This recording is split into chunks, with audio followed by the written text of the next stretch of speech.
माझ्याकडे आज हा एक ब्लाऊज पीस आला होता ब्लाऊज शिवण्यासाठी. त्याच्यावरती पाटीवर असं मोठं फ्लावर्सची डिझाईन होती. आणि आता हे एवढं मोठं फ्लावर्स आहे आणि डीप गळा आहे, तर आपण कसं ॲडजस्ट करायचं हा प्रश्नच पडतो. तर त्यावर एक छानसं उत्तर आहे माझ्याकडं. आणि हे बाहीवर 2 फ्लावर्स येणार होते. तर आता हे फ्लावर्स कसं घ्यायचं की ज्याने डीप गळा पण आला पाहिजे आणि ते फ्लावर्स पण आलं पाहिजे. तर मी इथं अस्तर कट करून घेतला होता. गोल गळा होता, 9 इंच गळा होता, 9 9.5चा होता. आणि आता हे खालचे जे फ्लावर्स आहेत ते जर मध्य सेंटरला घेतले तर ते गळा डीप येत नव्हता. तर मग मी अशा प्रकारे एक साईडला ते फ्लावर्स घेणार आहे. त्यातले कोणावर गळ्याच्या आपल्या गोलगळ्याच्या एका बाजूला ते फ्लावर्स येतील अशा पद्धतीने शिवणार आहे. तर इथे मी अस्तर कट करून घेते.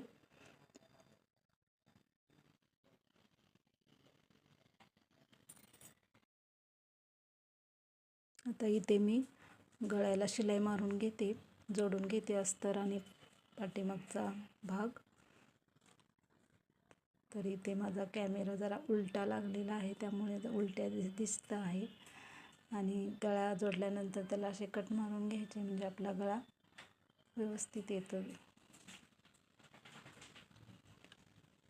त्यानंतर उलटं करून दाबटीप मारून घ्यायची आहे.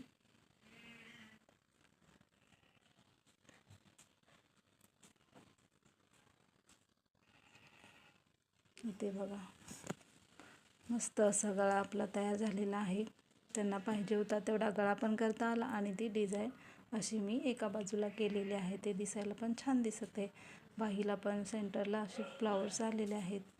तर असे 2 ब्लाऊज माझ्याकडे आले होते, सेम डिझाईन होती दोन्ही ब्लाऊजला. एक 4 टक्स ब्लाऊज शिवला आणि एक कटोरी ब्लाऊज शिवलेला आहे. तर दोन्ही ब्लाऊजचे गळे सेमच केलेले आहेत आणि फ्लावर्स ते एका बाजूला घेतले आहेत. तुम्ही पण असं घेऊ शकता. आणि मध्ये जर घेतलं असतं तर बघा तेवढं उंची गळ्याची कमी झाली असती. तर असे सुंदर असे ब्लाऊज इथे तयार झालेले आहेत आणि डिझाईन पण खूप छान दिसते. हा कटोरी ब्लाऊज आहे.